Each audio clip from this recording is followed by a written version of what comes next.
Radhe Radhe Govinda Govinda Radhe Radhe Radhe Govinda Govinda Radhe.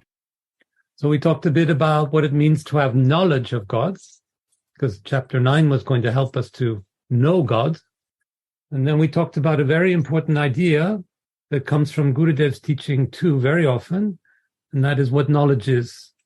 And we talked about the difference between knowledge as information, knowledge as facts, and knowledge as feeling. So we can know everything about someone, how high, how wide, color of eyes, color of hair, color of skin. We can have all the facts about someone, and a scientist would say, now I know this person. And actually in the age of data collection, this is very much how we know people. We know people by the numbers about them. But Bhagavad Gita is telling us that we don't know people by numbers. We don't know them by their information. And we only come to know them when we look for the loving relation with them. When we say, what is it that relates us to these people? What is the heart that links to my heart? What are the feelings that link to my feelings? And when we understand these internal loving relations, then we begin to know.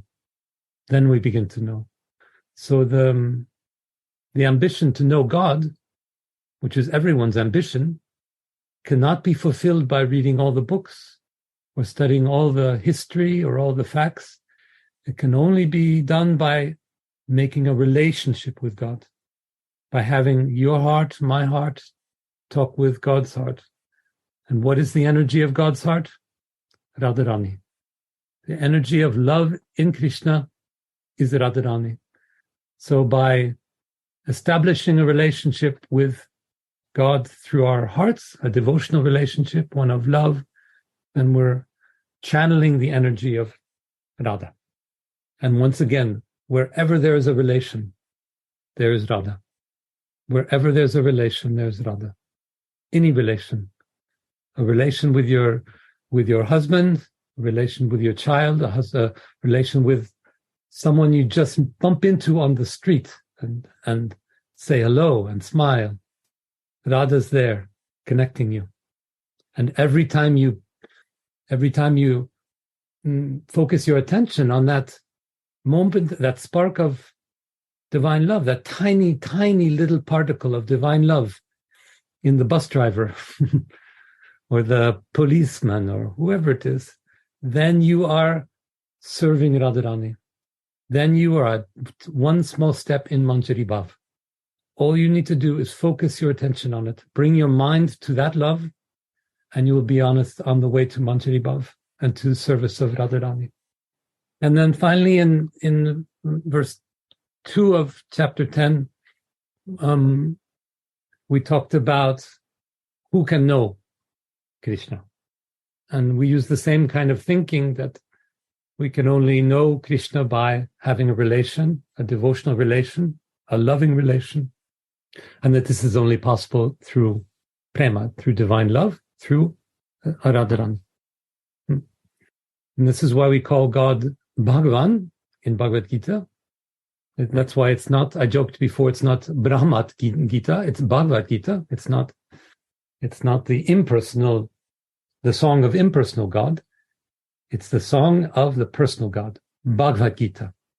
So it's a personality. It's one with whom we have loving relation. And that is our virtue. That is our enormous fortune as bhaktas, that we have this secret. We understand this secret through the help and the mercy of our Guru. We understand that we are in a loving relation with God and not with some sort of external relation with God. And there was discussion about impersonalism and personalism. I won't repeat. But what was really beautiful about the personal God, and even personality in a way, is the mystery of it. We cannot know it. If your personality were to me a fact, then love would be impossible. But your personality is not a fact. It's an experience of 100 different feelings and 1,000 different perceptions and 1,000,000 different sensual experiences. You are a personality, a loving personality, and God is a loving personality because of this mystery. We cannot put it in a book. Your personality doesn't belong in a book. We can only realize it by applying it in loving relations. This is the best we can do to know God and to know ourselves. It's to do service, do devotional service, to use that love, to apply it, to do seva, to do any number of things would put us in contact with God. So that's how we come to know a personality. It's not by knowing the facts about the person or about God. It's about having a loving relation with the person or with God. So to conclude, I always emphasize, and I don't know if I'm right, or I'm very inexperienced, as you know. I don't know if I'm right, but I feel so strongly that everything we learn and read in the Vraj Lila and we learn in Bhagavad Gita should be applied to our lives, it's a model of supreme love that can be applied to our love for our cat and the love for the bus driver, not to speak of our lover or our child. Okay, then we continue with let's see, verse 3. Yomam ajam aradimcha veti loka meheshvaram asamudha sa martyesu sarva papai pramocyate.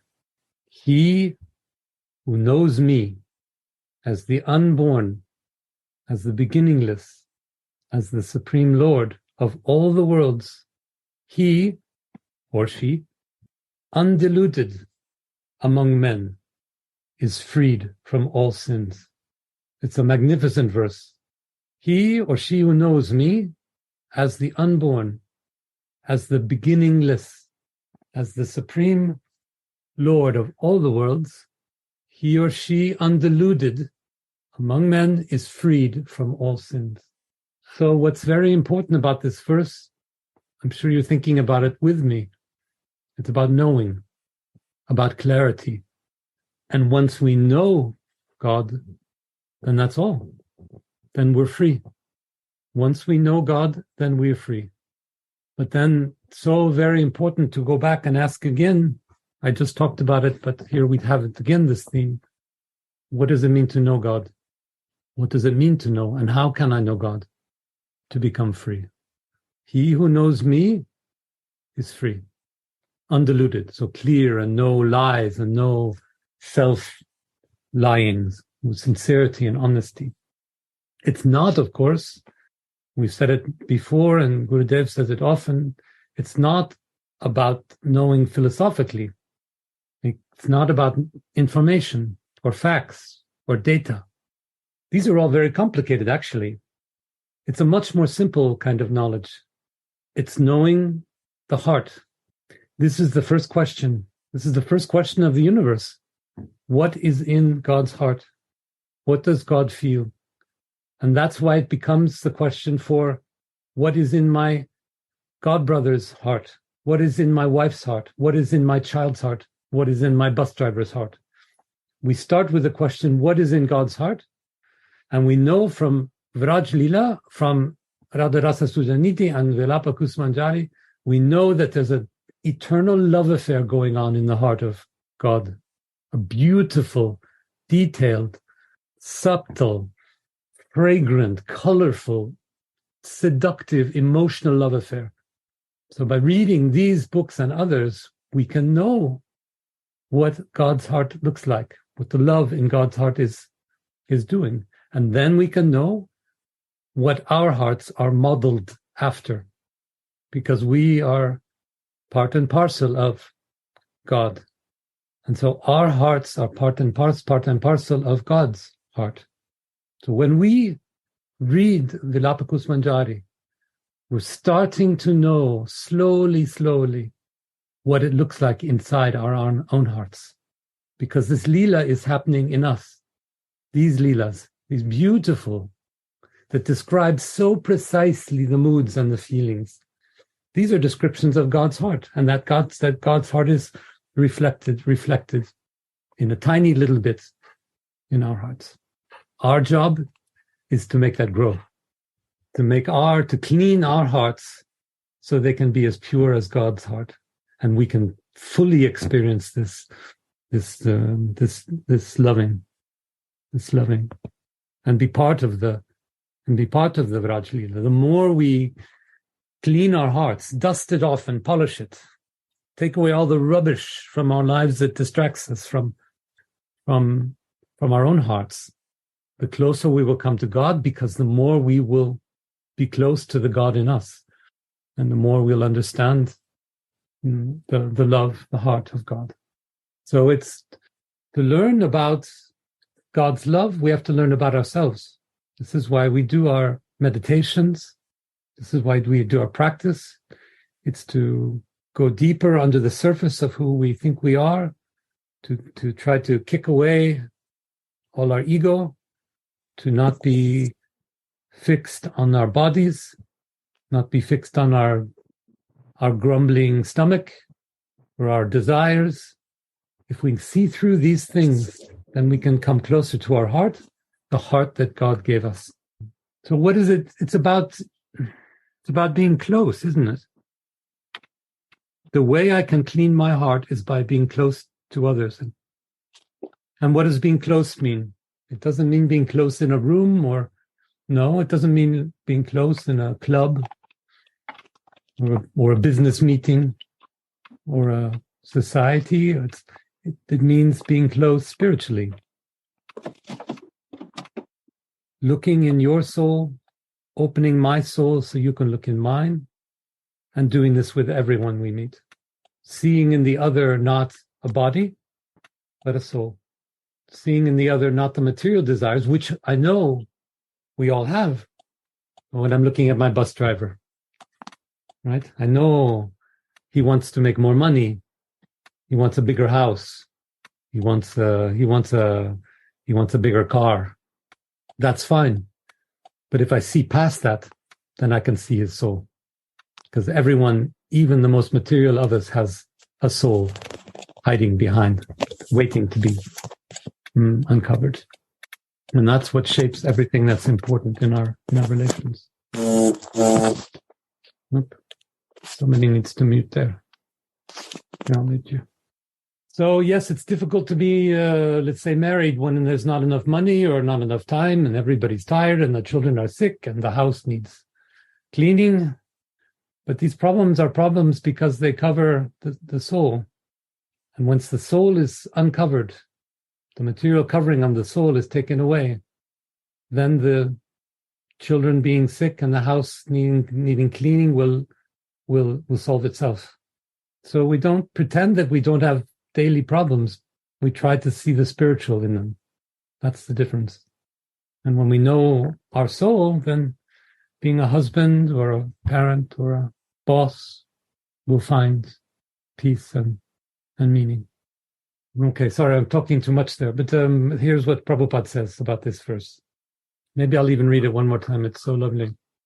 So Bhagavad Gita says, verse 10:3, he who knows me as the unborn, as the beginningless, so as a soul, as the supreme Lord of all the worlds, he undiluted among men is freed from all sins.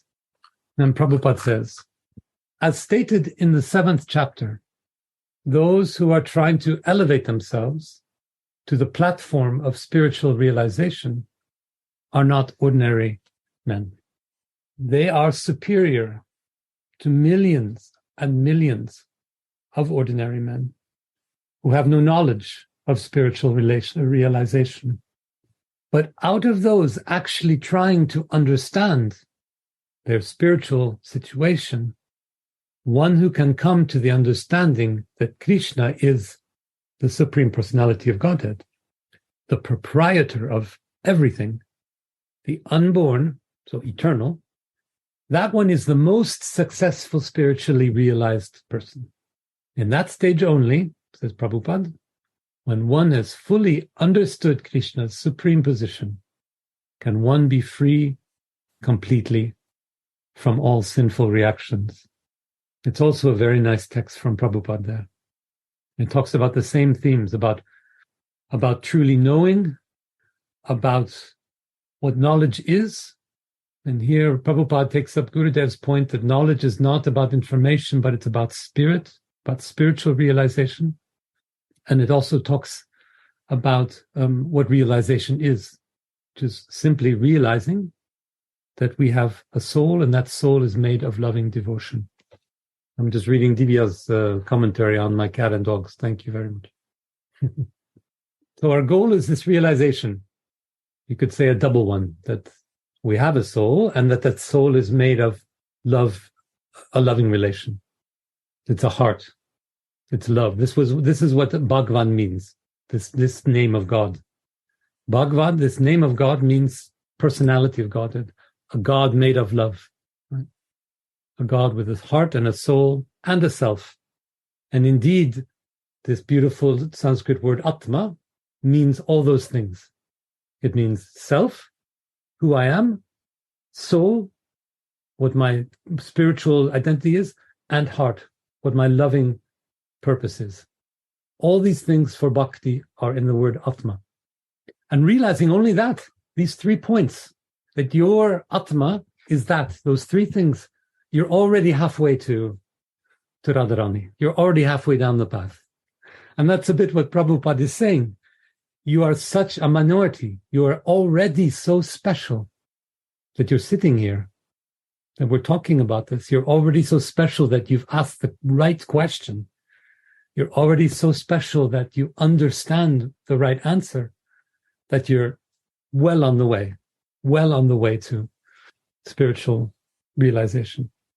So if you just understand these words we're saying and the words that Prabhupada is writing, then you're already a realized soul. Maybe not 100% yet, but very realized already. You've understood something.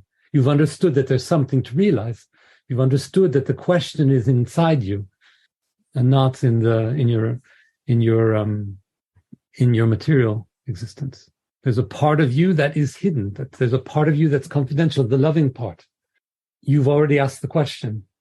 So you're so fortunate that you've already asked the question. And right now, all of you in your minds are asking this question. It's the right question. And this question will change your life. You look at it sincerely. You look at it honestly, and it changes your life. Humbly too. I should add humbly. Humbly, you ask the question. And the answer will not come through the books. Books are very nice. I like to read books. It'll come through experiencing love, loving relations at all levels, from the famous bus driver now to your lover, to your God brother and God sister, to your guru. Prabhupada then goes on. He says, here the word ajam, yomam ajam anadim cha, meaning unborn, should not be confused with living entities who are described in the 2nd chapter as ajam. The Lord is different from living entities who are taking birth and dying due to material attachment. So God never has this problem. God is never living and dying by material attachment. God has no material attachment. Prabhupada goes on, and the conditional souls are changing their bodies, but his body is not changeable. So our bodies grow old, grow strong, and then weak, and they grow thin and then thick, and finally they disappear. They turn into dust. But Krishna's body doesn't do this. So when Prabhupada's explaining that when Bhagavad Gita says that God is unborn, it does not mean that he didn't have a material birth, not have a material birth, but that he is eternal in a simple way. So his eternal potency, Prabhupada continues, is not under the inferior material energy. So his energy is not part of the material world, but it's always part of the superior energy, even when he's appearing in material incarnation.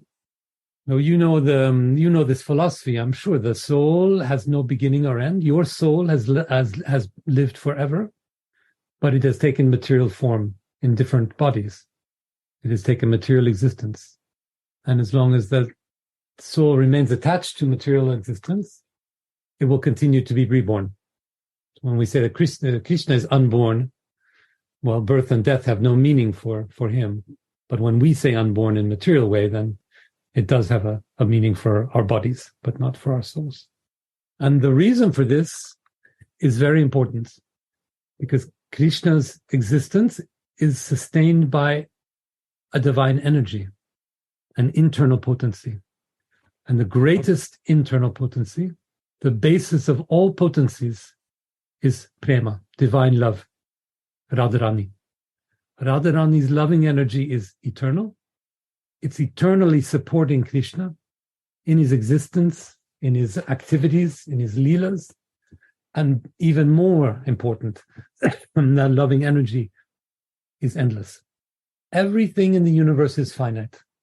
Everything in the universe is finite. The number of souls, there are only so many. The number of jivas. All the material, the matter of the universe, it's finite. Vishnu breathes it out to create the universe, then breathes it in to annihilate the universe. It's all the same amount of matter. But one thing is infinite, and that is prema. Love increases. Love increases, and it increases itself. It comes from Radharani, it goes back to Radharani, and it becomes increased through loving relation. That's the clue. That's our clue. That's our point. The more we keep the loving relation of Radha Mohan moving, circulating, by being part of that circulation of love, by receiving love and giving love, the more we are increasing love in the universe. Very good at saying beautiful, beautiful. Jai Uddhava Ji Maharaj ki Jai. You see, Ram Vijay, he is from Bulgaria. He give internet to us for the service. Yeah, I know. Radhe Radhe Baya. He come only to listen to you. Radhe Radhe Baya. Radhe Radhe. No. Maharaj, don't say. Nothing to say. I said. Radhe.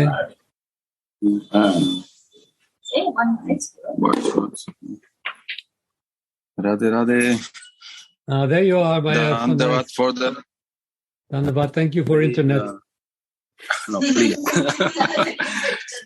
Thank you so much for this beautiful lecture. It's really, really inspiring to get deep into the subject, as you explained, and to move from theory to practice. And this is why Sadhu Maharaj is always saying, Bhakti is love in action. Exactly. Right? Oh, yeah. What's beautiful and so clever about Gurudev is that he already knew that Bhagavad Gita is love in action.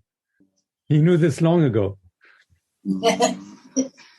He is also one good preacher of Bhagavad Gita. So, Sadhu Maharaj is inspiring, I think he's now inspiring thousands of people around the world. And now every day we can see him virtually. And I think actually if you meet, 1,000 different philosophies, but we will never find such beauty, simplicity, which touches directly the heart. No need of mental process, no need of too much knowledge, just directly the soul. This is our Sadhu Maharaj. Sadhu Maharaj, say something. Yes. The best is very much with the love and feeling to listen and be happy and cry. Because without melting our heart, we don't receive it. We have to melt our heart to go in depth of the subject. Right? Right. Yeah. I'm very thankful to my Uddhavji. Great. He is so kind. After so many appointments and responsibility, he helped us. Thank you, my dear. Yeah. Thank you, all of you, that you are ready to give your time for listening and going deep in the subject. Thank you. Still, my voice is not clear, but I'm trying to improve myself. I hear you well, Gurudev. Yeah. Thank you. Radhe.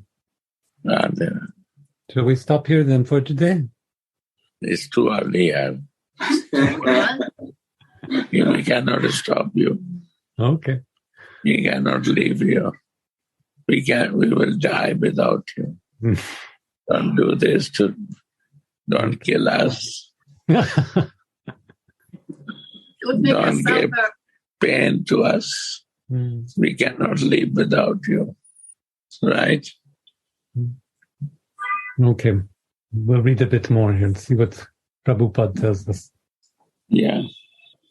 So he goes on, Prabhupada, and says, Krishna was existing before the creation, and he is different from his creation.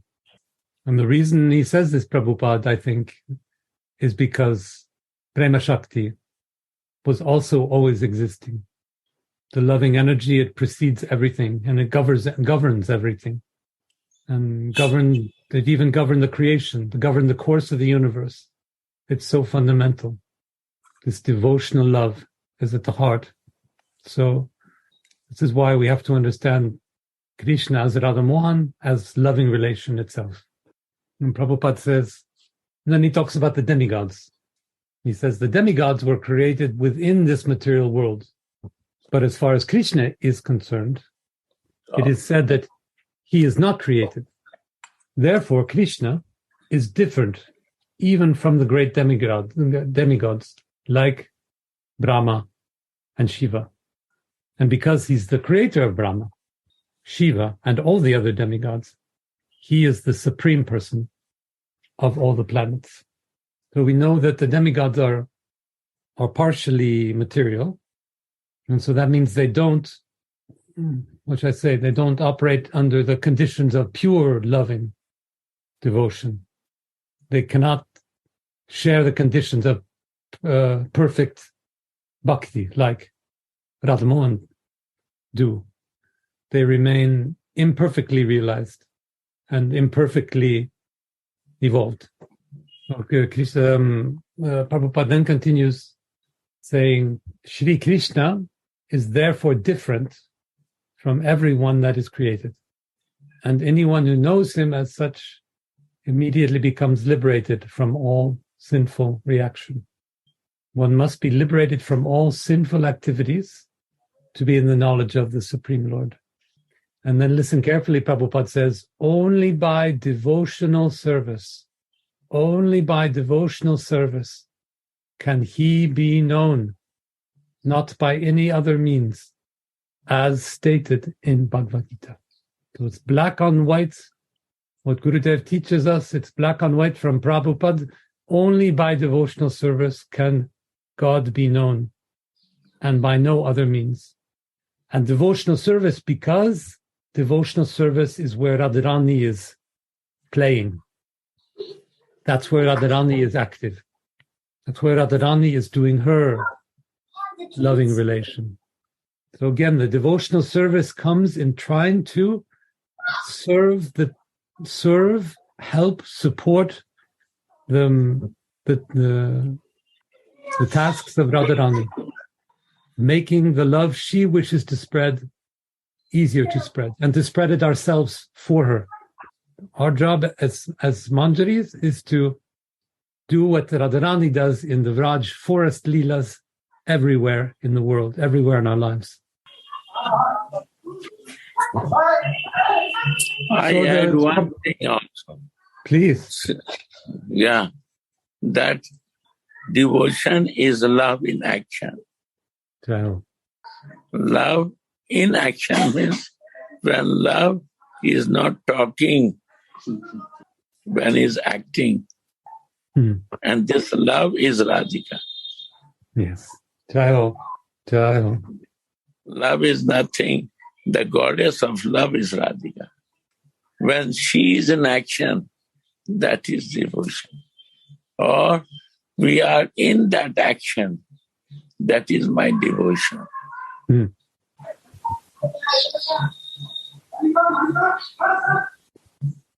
So clear, Gurudev. So clear. Thank you. Yeah. For some who don't know devotion, for them I am sharing that love in action. Maybe they will not understand Radha, but love in action they will understand. And Krishna also needs love in action. And that action of divine love.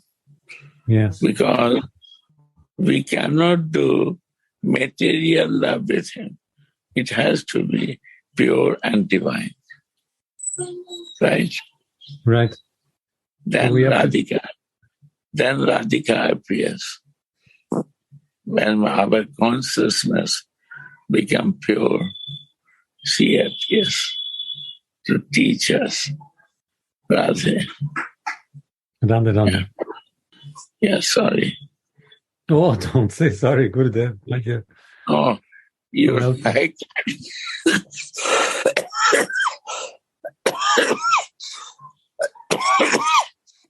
I came out in action, so I said to make you happy.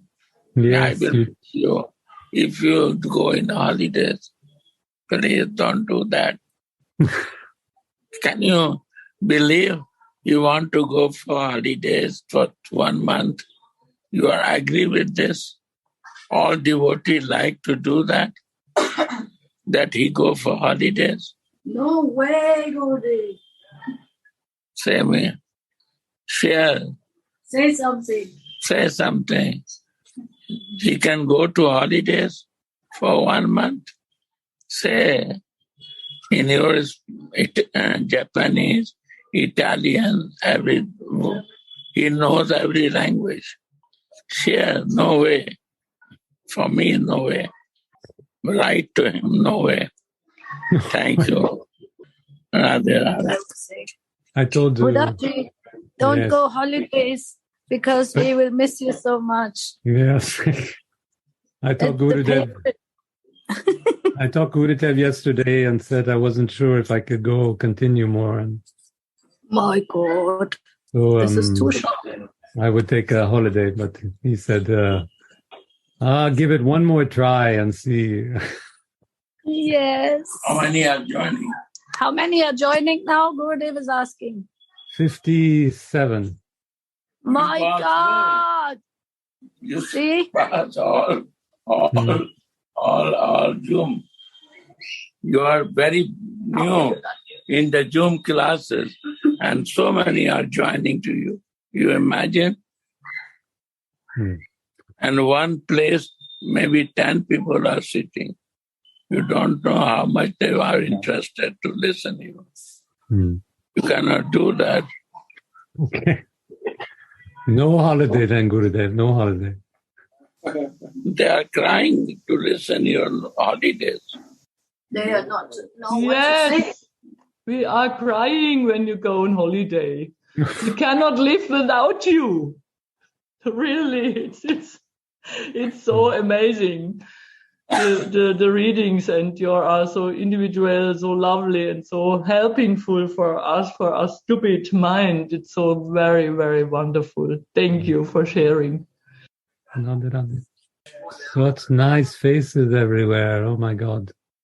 You see, after a long time, she come, say something, speak in Dutch, Uddhava. no problem. Radhe, Radhe. Yeah. Radhe, Radhe. Speak French. I have a very silent, hidden devotion time.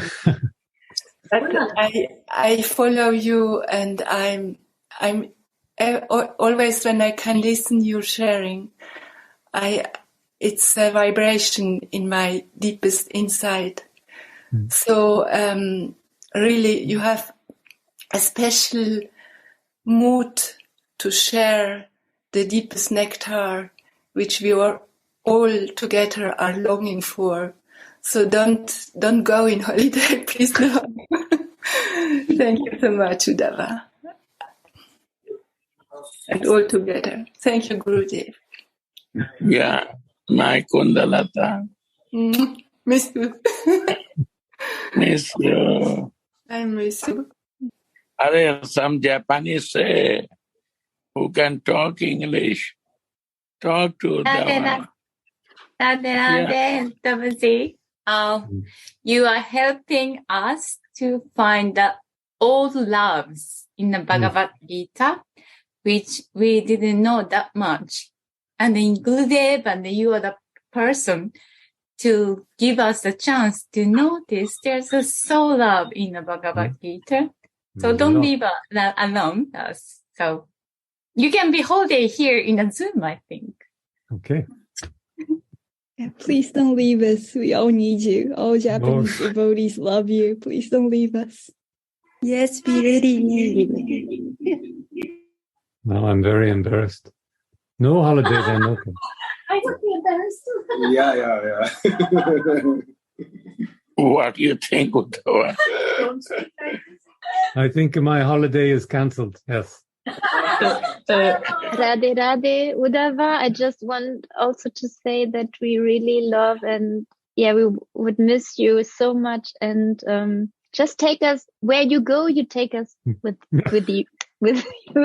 Just if you go on holiday, we all go with you. We just follow you. Radhe, Radhe, lots of love. Yeah, it wasn't really a beach holiday. It was more like a stay-in-bed holiday. You see, Uddhava, this is love in action. Yeah. What you teach. Yeah. This is the mercy of Radhika you are giving to us. I see love in action in all these faces. You see, Gurudev, you just have your phone there, but there's so many faces smiling. They're so beautiful. My God. Melting me. I cry with tears for every face I see. They're just beautiful, all of you. Thank you. And you see it's so easy to see the love in you, my brothers and sisters. It's so easy. Because right, of you. It's right there on the edge, right on the surface. You don't have to go deep. Yeah. Yeah. This is all your great mercy. Thank you. Yeah. I will not interpret and disturb that I want to share with them. Yeah. Yeah. Thank you, Shia. Thank you, Radhe. 6:30 is the time. You cannot go out before. This is what happens when you call to Gurudev and you say, I'm having doubts. You know, I went to Japan. My habit to be 1 hour, 1.5 hours giving classes in Europe. When I went to Japan, I say, how many hour class they like? They say 8 hours. Really? I say, what? To Jananda, first time. What? 8 hours? And really they are listening 8 hours with pen, copy and writing and recording everything. My God. Very serious. Don't think they're so sincere, the Japanese devotees. So great. 8 hours. Only 1 hour is lunch or eat time. No, at least there's food and it's not fasting too. Yeah. Yeah. So please give more. No, it's hard to speak after this.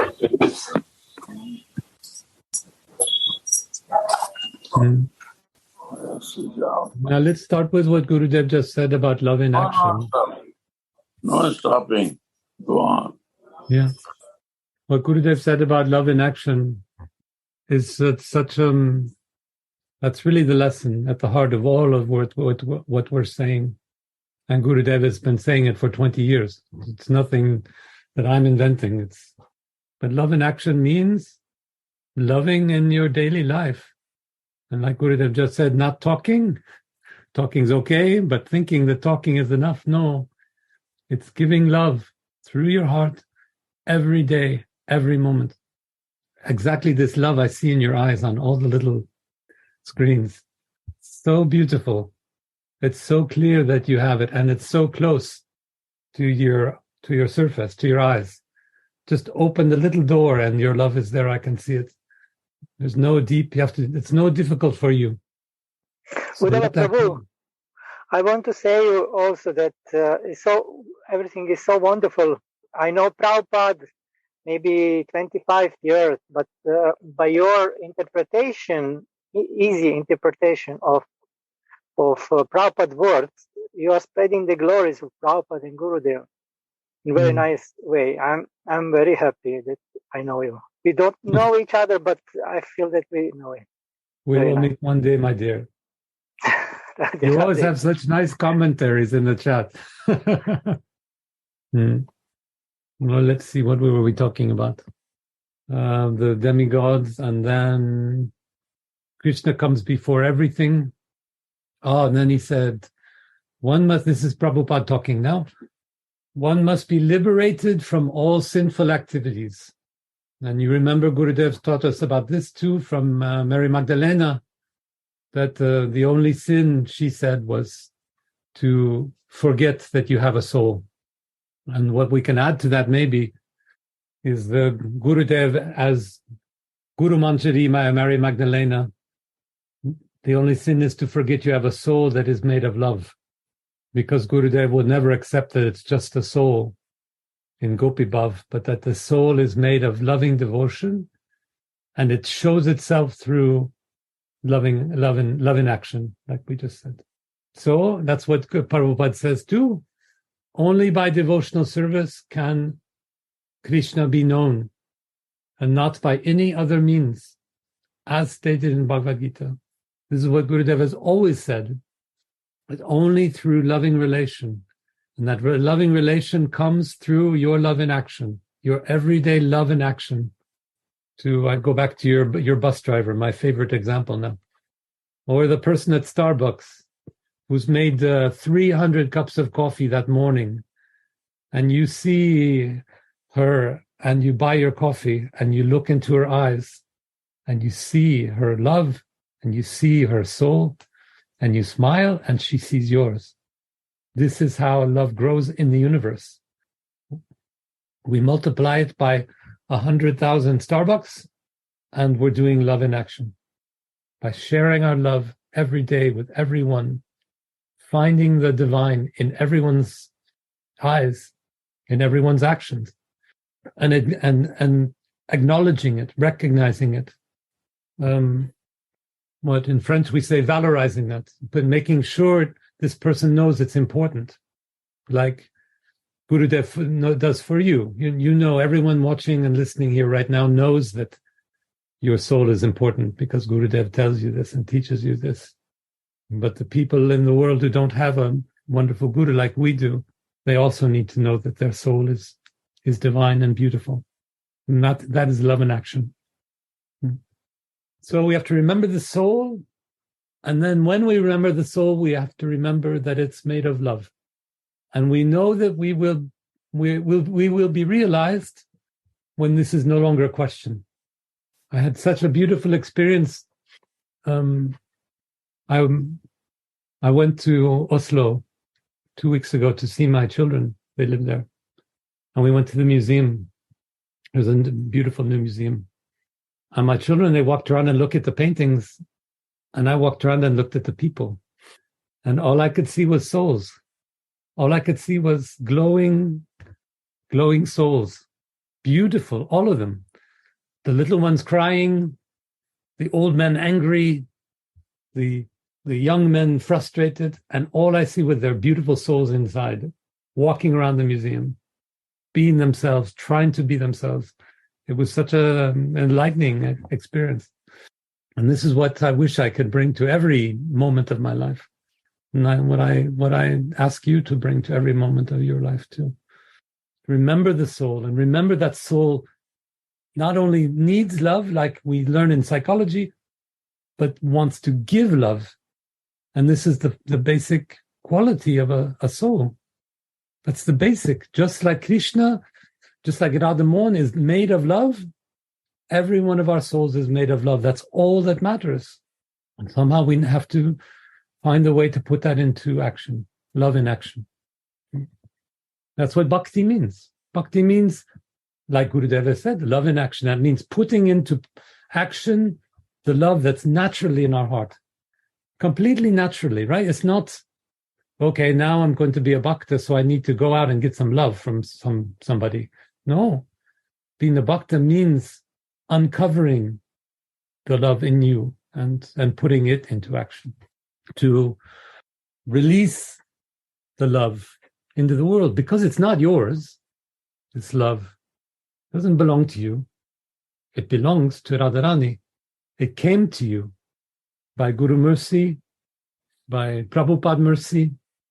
It came to you and it must flow out from you. You didn't start it. You're not the final station. It has to go through you, through your soul and on to another soul and on to another soul. And I think last time I described that as a nuclear reaction. The souls multiplying and the love going out everywhere and becoming greater and greater. Prabhupada adds in one sentence, he says, one should not try to understand Krishna as a human being. Okay, Krishna is not a human being, that's pretty easy. But then, let's ask another question. What is a human being? Well, we know that a human being is something quite entangled in material existence. Car and house and job and clothes and food and pleasures. But you here know that a human being is a soul. And you also know that that soul is a heart and soul, is a loving soul. And you also know, you see, I'm telling you only what you already know. I'm not even a teacher. I just tell you what you already know. You also know that that your soul is part and parcel of the divine, of Radha Mohan. So everything that's happening in your heart, the feelings you feel, are linked to Radha Mohan. Their loving relation is linked to the aspiration for loving relation in your heart. This is why I say again and again, get out of the way. I'm talking to your ego now. Ego, get out of the way of that soul. We have no need for you here. You're just a block. Please, we have love and action work to do. Get out of the way. So that's what a human being is. So when Prabhupada says, well, don't understand Krishna as a human being, let's not go too quickly, because a human being is a little bit of Krishna. So the degree to which we realize the love in our souls, that's the degree we resemble God, the degree to which we resemble Radha Mohan. Yeah.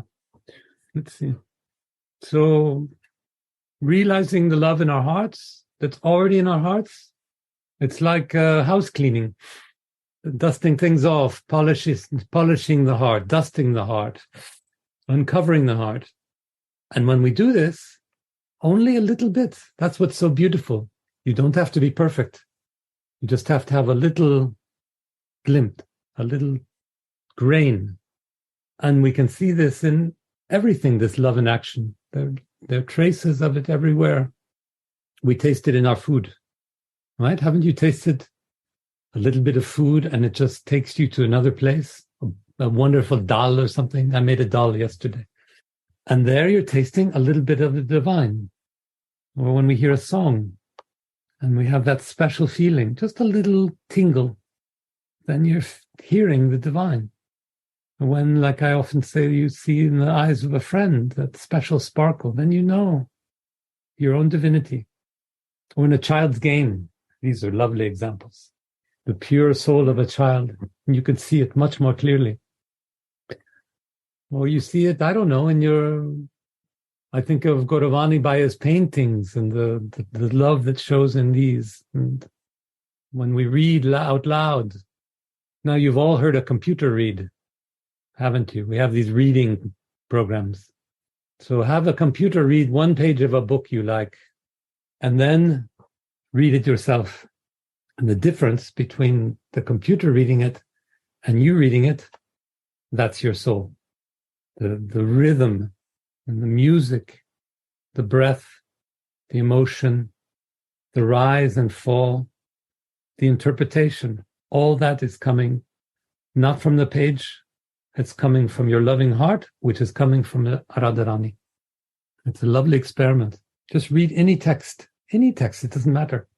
Read a cookbook and you'll feel the same thing. So, Prabhupada continues now. As stated previously, only a foolish person thinks him to be a human being. This is again expressed here in a different way. Him is Krishna. So only a foolish person thinks Krishna to be a human being.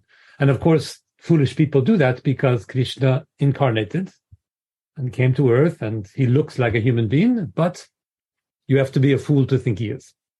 And Prabhupada continues, this is again expressed here in a different way. A man who is not foolish, who is intelligent enough to understand the constitutional position of the Godhead, is always free from all sinful reactions. So we remember we talked about fools a lot in chapter 9. There was a lot about fools.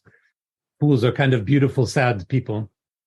And what we said in chapter 9 is that a fool is not someone who gets the facts wrong. It's not someone who gets the information wrong. It's not someone who thinks the cinema will begin at 10 o'clock when it begins at 9 o'clock. No, that's not a fool who's just wrong. A fool is someone who thinks that the question is about what time the cinema starts, that the question is about information instead of being about what's in our hearts, what is in our souls. The fool thinks the question of the human is a question about the ego, about who's on the passport, about who's in the tax records, about who's on the telephone number. That's what a fool thinks that you are this identity, this ego. And someone who's not a fool thinks, I am this soul. So in Western philosophy, which I know a lot about, actually, what is a person?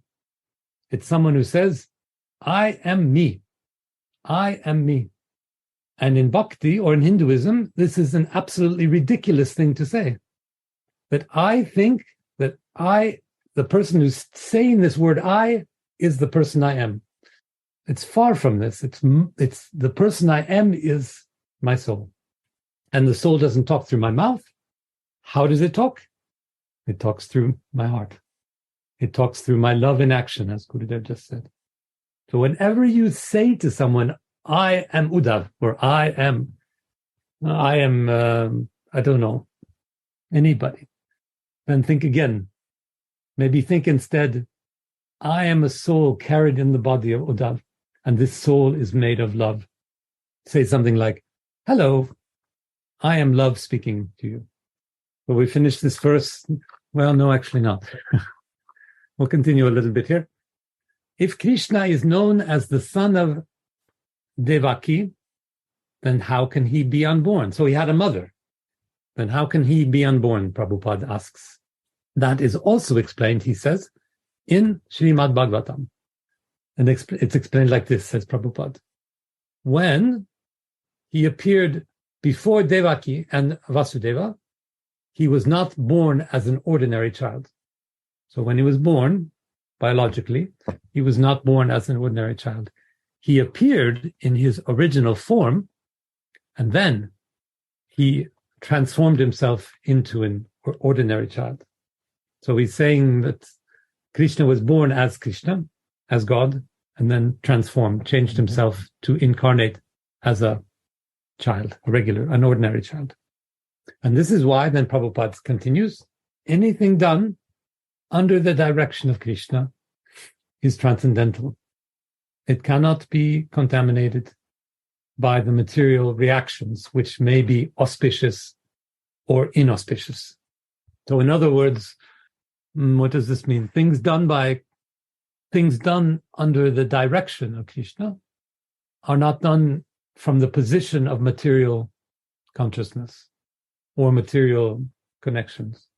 Krishna is transcendental, and that means beyond material connections, beyond material energy. But what does transcendental mean? What is the transcendence of God, of Krishna? It's that he is made of more than opulent power. He is made of love.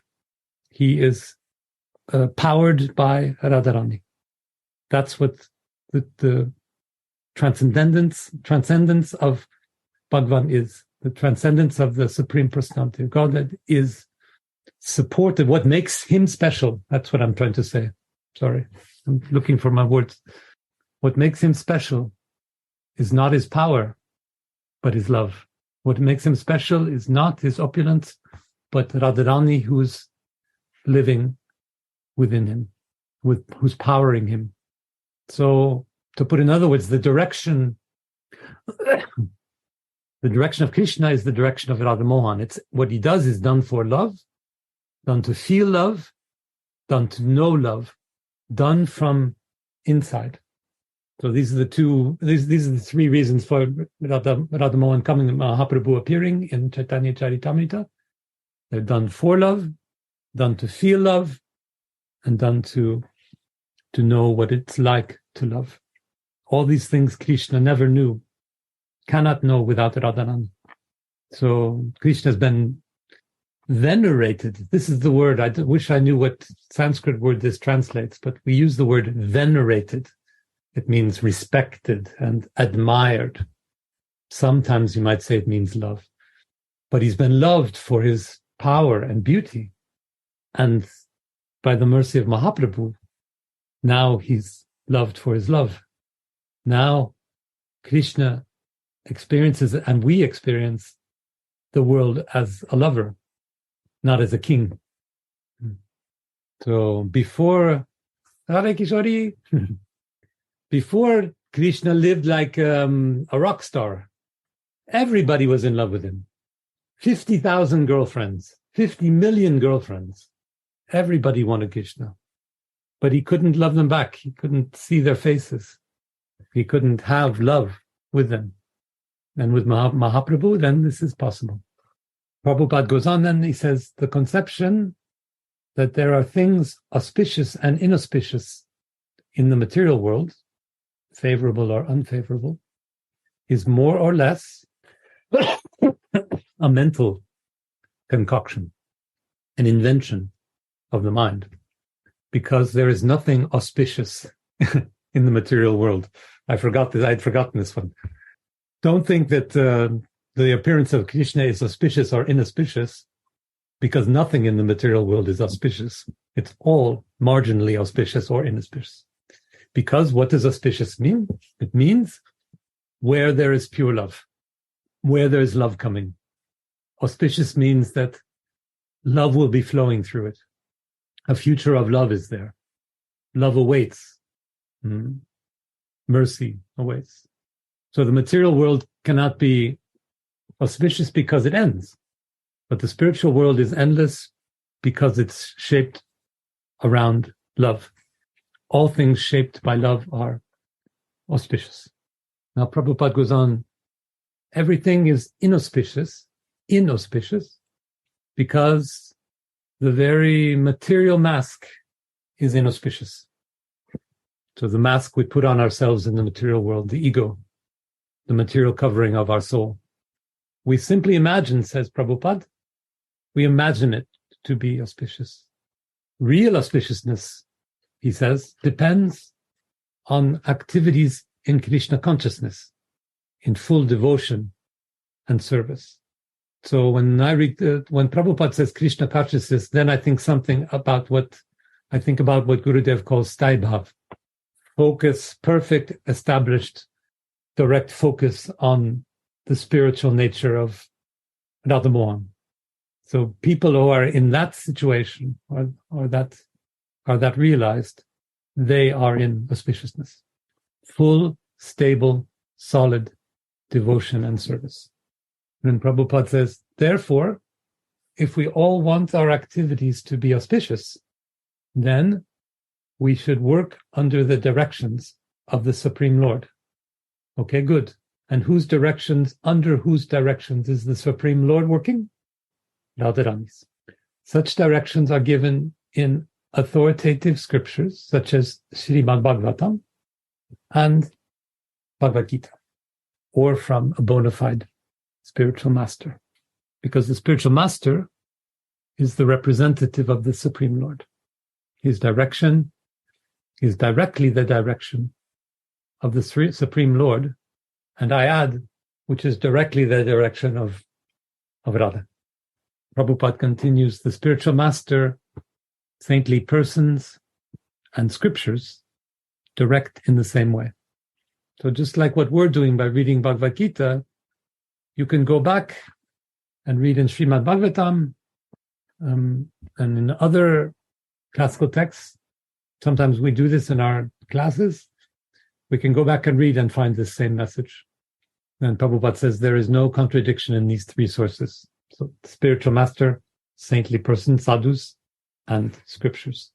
They all have realized the loving nature, the divine loving nature of the soul.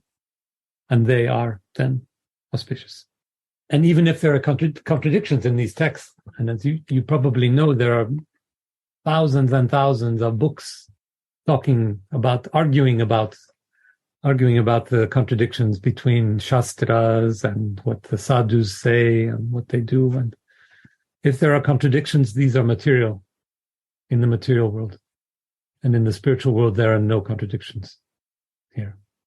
Prabhupada goes on, and then we'll finish this verse, I think. All actions done under such direction are free from the reactions of pious or impious activities of this material world.